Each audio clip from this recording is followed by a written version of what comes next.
नमस्कार साथियों, जय भीम। साथियों, बहुजन समाज के बारे में एक नई सारडी लेके आया हूं।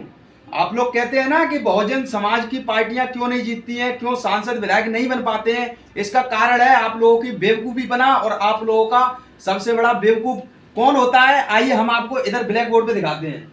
दिखाओ, यह है अपना बहुजन समाज और ये है श्रमण समाज।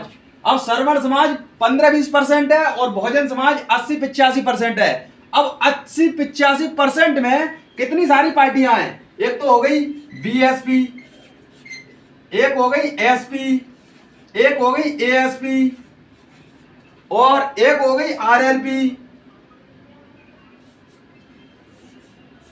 आरएलडी और अन्य पार्टियां।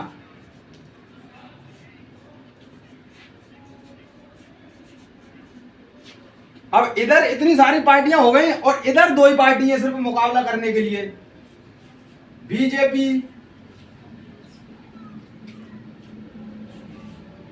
और कांग्रेस।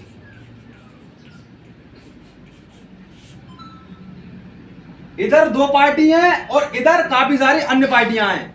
अब 85% वोट कैसे बट जाता है। 15% ये ले जाते हैं, 15% ये ले जाते हैं, 15% ये ले जाते हैं, 15% इनके खाते में चला जाता है। रह बचा अन्य, वो ये 5-5% बांट लेते हैं। और इधर 20% में ये फुटबॉल की तरह खेल लेते हैं। कभी 20% ये पूरा ले जाते हैं, कभी 20% ये पूरा ले जाते हैं। तो कांग्रेस निकल जाती है, कभी बीजेपी निकल जाती है। अब रह गया ये बेवकूफ समाज, इतना बड़ा बहुजन समाज जो सबसे बड़ा समाज है। अब सबसे बड़े समाज में जब 15% जब बांट लेंगे आपस में, तो सरकार कहां से बन जाएगी। कहां से तुम सांसद बन जाओगे, कहां से तुम विधायक बन जाओगे, कहां से बन जाओगे बताओ। और फिर कहते हो कि ईवीएम गड़बड़ है, ईवीएम से वोट दूसरी तरफ चले जाते हैं, इसलिए बहुजन समाज जीत नहीं पाता है। जब 20% पूरे ये ले जाते हैं बीजेपी वाले या कांग्रेस वाले, जब उन्हें बनानी होती है, उन्हें पता है फुटबॉल की तरह हमें उछालना है। और जब उन्हें पता रहता है कि हमें कभी बीजेपी की सरकार बनानी है तो कभी कांग्रेस की सरकार बनानी है, तो कभी तो वो बीजेपी को फुल सपोर्ट कर देते हैं, तो बीजेपी को 20% पूरा मिल जाता है। तो कभी कांग्रेस को फुल सपोर्ट कर देते हैं तो कांग्रेस को 20% पूरा मिल जाता है।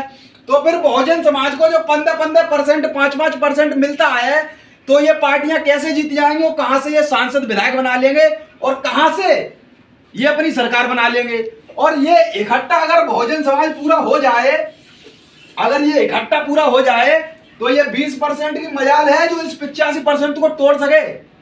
है मजाल, है दम नहीं। लेकिन आपस में लड़ो, कुत्ते बिल्ली की तरह आपस में झगड़ो, बस यही काम रह गया है तुम लोगों के पास। बस ईवीएम पे सवाल उठाओ, इस नेता पे सवाल उठाओ, उसकी टांग खींचो, इसकी टांग खींचो, यही सीखा है तुम लोगों ने। जानते हो नहीं, बस ये कह दिया कि वो नेता खराब है उसकी बुराई करने लगो, वो नेता गड़बड़ है उसकी बुराई करने लगो। अगर तुम लोग ये तीन पार्टियां भी मिलकर चुनाव लड़ लें तो 15-15-30-30-45% वोट इनके धज्जियां उड़ा देगा 20% की, और सरकार बना लोगे तुम। लेकिन नहीं, तुम लोगों को तो टांग खींचनी है, अपनी अपनी सरकार बनानी है। बना लो घंटा सरकार, ऐसे बनेगी तुम्हारी सरकार। वीडियो अगर सही लगी हो तो वीडियो को लाइक करना, शेयर करना, कमेंट करना, और समझ में आई हो तो फास्ट तरीके से शेयर कर दो वीडियो को। बाकी के लिए जय भीम, इंकलाब जिंदाबाद। सर परोसी की तमन्ना अब हमारे दिल में है, और देखना है जोर कितना बाजुए कातिल में है। लिख रहा हूं अंजाम, एक दिन आगाज आएगा, मेरे लहू का हर एक कतरा कतरा इंकलाब लाएगा। जय भीम।